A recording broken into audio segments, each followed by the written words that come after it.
Bismillahirrahmanirrahim. Assalamu alaikum students. How are you all students? I hope you all are fine at your homes.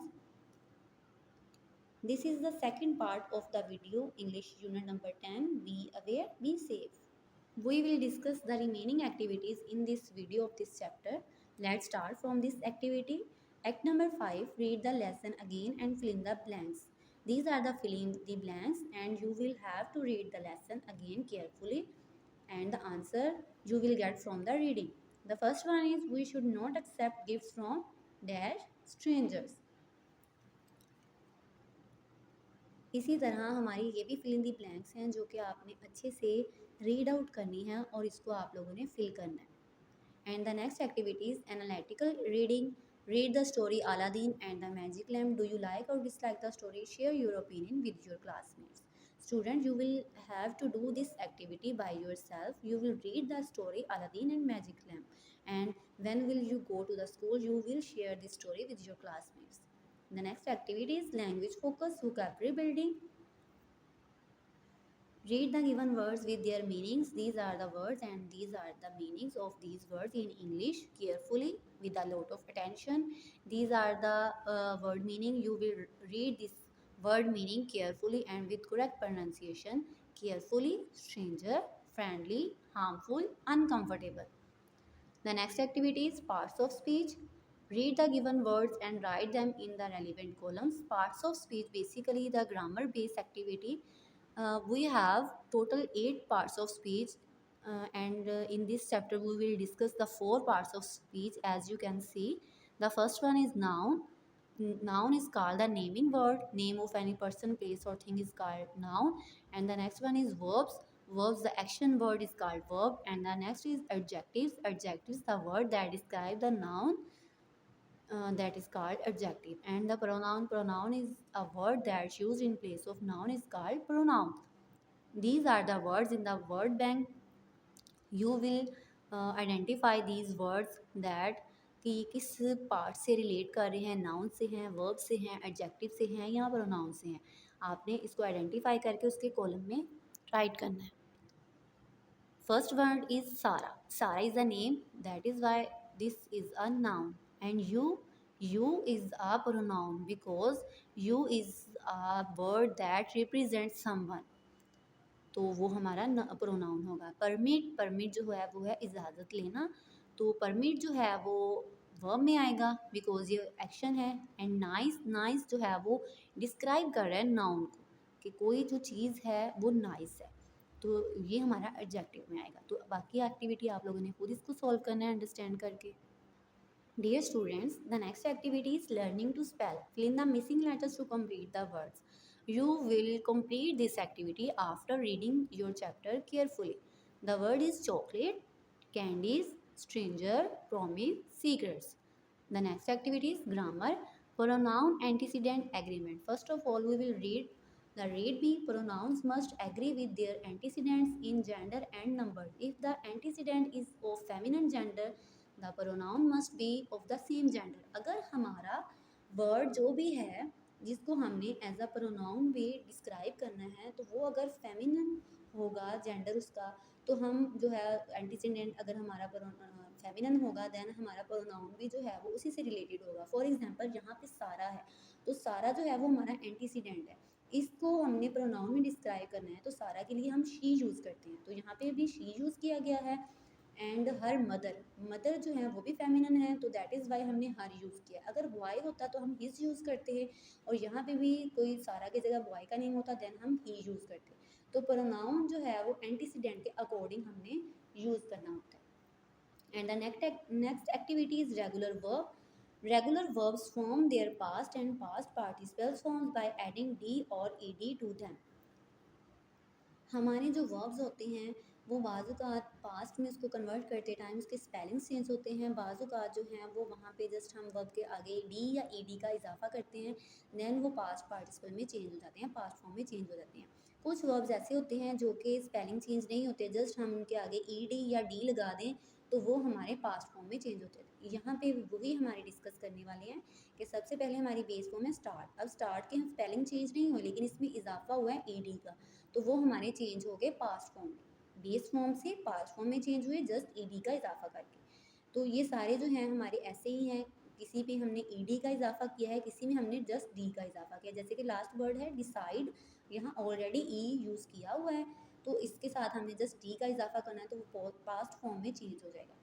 According to this activity, ये नीचे वाली जो हमारी activity है ये भी इसी से रिलेटेड है। Complete the table using the ED rule. ED rule को मद्देनजर रखते हुए हमने इसको फिल करना है। The first word is ask, तो आस्क के आगे हमने ईडी का इस्तेमाल किया तो ये बन गया आस्क। स्टूडेंट्स ये वाली एक्टिविटी भी हम पिछली ब्रीफिंग के अकॉर्डिंग फिल करेंगे। The next activity is present, past and future tenses.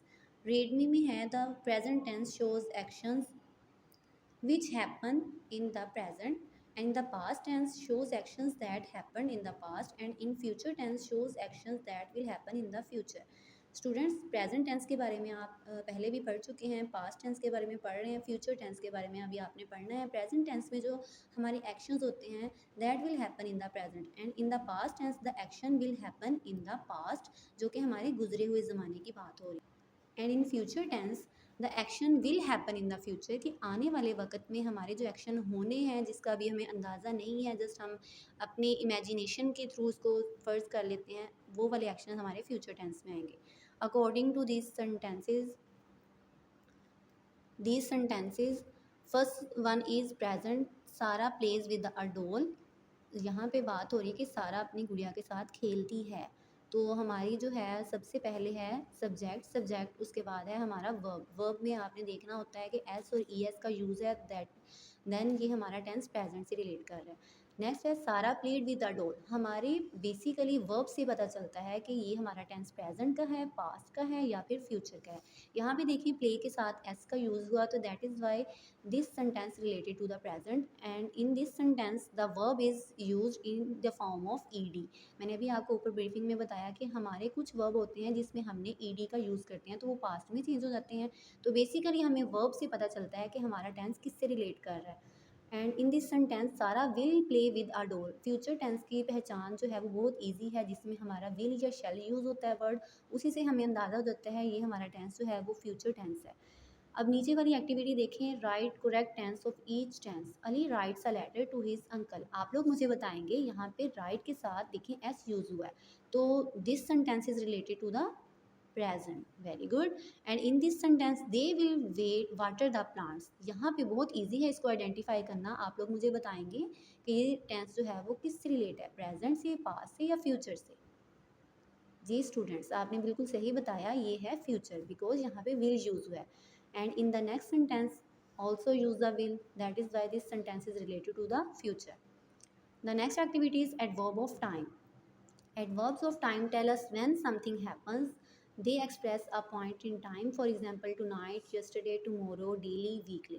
Basically सबसे पहले हमें वर्ब के बारे में पता होना चाहिए अगर हम एडवर्ब के बारे में पढ़ रहे हैं। एडवर्ब के नेम में ही देखें वर्ब आ रहा है, एक्शन को जो वर्ड हमारा डिफाइन कर दे वो एडवर्ब होता है। यहाँ भी देखिए सेंटेंस, ही सा stranger outside his house yesterday. यहाँ पे उसने स्ट्रेंजर को देखा है, लेकिन कब देखा है वो टाइम हमें बताएगा, यस्टरडे। तो ये जो हमारा डिफाइन कर रहा है हमारे वर्ब को ही, सा है, यस्टरडे है, तो हमने देखा है, यस्टरडे देखा है, तो हमारा ये एडवर्ब होगा। तो एडवर्ब ऑफ टाइम है, इसको हम टाइम में कंसीडर करेंगे बिकॉज हमें टाइम बता रहा है। और यहाँ पे भी जो बाकी सेंटेंसेस हैं यहाँ पे भी आपने अच्छे से इसको केयरफुली रीड करना है और आइडेंटिफाई करना है। The next activity is full stop with abbreviation. An abbreviation is the shortened form of a word. किसी भी word को हम short form में write कर देते हैं, that short form is called abbreviation. For example यहाँ पे कुछ abbreviation write की हुई है, जैसे नवंबर है, इसको NOV आगे full stop हम लाजमी लगाएंगे, तो इस वजह से वो जो है वो हमारी abbreviation complete होती है। Dear students, you will see match the abbreviation with their full forms. यहाँ पे फुल फॉर्म है और यहाँ पे एब्रीवेशन राइट की है, आपने उसके अकॉर्डिंग उसको मैच करना है। The next activity is guiding writing, think a story of your own and fill in the following story web. यहाँ पे मैंने आपको पीछे स्टोरी एलिमेंट्स बताए थे, हमारे 6 स्टोरी एलिमेंट्स होते हैं, उसके अकॉर्डिंग आपने एक स्टोरी अपने थिंकिंग लेवल के हिसाब से यहाँ पे खुद राइट करनी है। यहाँ पे मैंने राइट की हुई है, अगर आप चाहें तो आप ये भी राइट कर सकते हैं, otherwise you will have to do by yourself. And in next activity is now write a story of your own using the information above in your notebook. तो आपने जो भी स्टोरी यहाँ पे थिंकिंग लेवल के हिसाब से choose की है, you will have to write this story on your notebooks. The last activity is creative writing. Write some rules of staying safe. Safe रहने के लिए आपने कुछ रूल्स लिखने हैं, जैसे कि हमने स्टोरी में पढ़ा, you should step away from the strangers and you should not accept things from the stranger. तो इसी तरह आपने कुछ रूल्स जो हैं वो अपने पेरेंट्स के साथ डिस्कस कर सकते हैं या अपने ट्यूटर के साथ डिस्कस करके आप लोगों ने राइट करने हैं। I hope students you will understand all these activities in this chapter, and after reading this chapter and all the activities you will able to weak form of and or but, and you will know parts of speech, pronoun antecedent, simple regular verbs, tenses, full abbreviation, adverb of time and punctuation. I hope you will understand all these activities. Students, you will have to practice these activities with your parents or with your tutor. Okay students, Allah Hafiz.